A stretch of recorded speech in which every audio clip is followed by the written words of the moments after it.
Homemade na kinulog na itik mga boss, idol and madam for today's video. Tara at magluto tayo. Itong nakarang araw nga hindi ako makapag-fishing adventure kaya wala kaming maiulam. Kaya sakto, meron kaming nag-iisang itik dito sa bakuran at kaya naisip na naming iluto to kaysa tirahin ng iba. Titirahin na namin. Kaso lang meron kaming isang problema. Ayaw pumayag nung batang may-ari ng itik.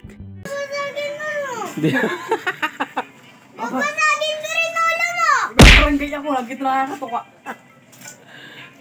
Ano? Bibigyan kita ng bago, dalawa eh. Bibigyan kita ng bago. Itikil pa. Parang nagano.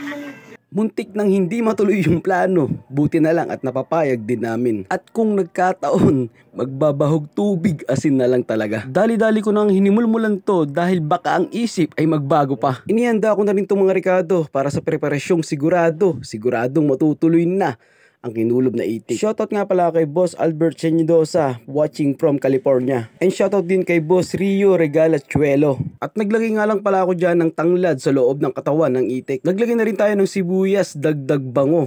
And shoutout din nga pala kay Boss Alvin Villamor from MH Del Pilar, Layunan, Binangonan, Rizal. At naglagay na rin ako ng paminta sa loob nito. Huwag mong pupunay na kanya-kanyang diskarte ito. Tinalang ko na rin ang kawali ng lola ko at sa kahoy ko to niluto dahil alam kong 3 oras mapapalaban to. And shoutout kay Bin DS, sana'y mapanood mo to.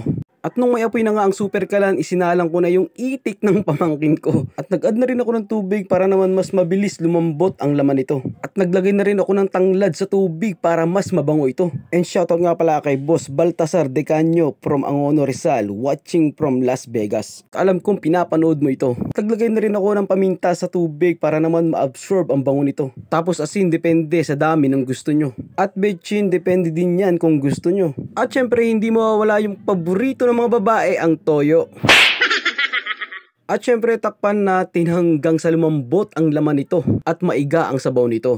At pagkatapos lang ng ilang oras, tingnan natin kung okay na ba ang niluluto natin. Shoutout nga pala kay Ma'am Lucille Doblada Cabrera from Sapang. At kapag ganito na nga lang ang sabaw nito at konti na lang, maglalagay na tayo ng secret recipe.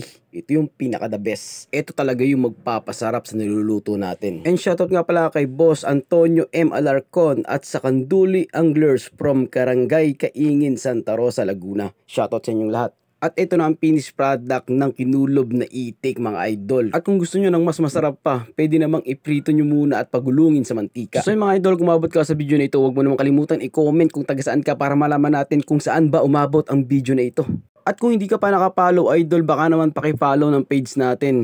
So yun lang mga idol, ako si Krabs TV at ako si Talim Island Fried and thank you so much for watching. Tara, kakain na.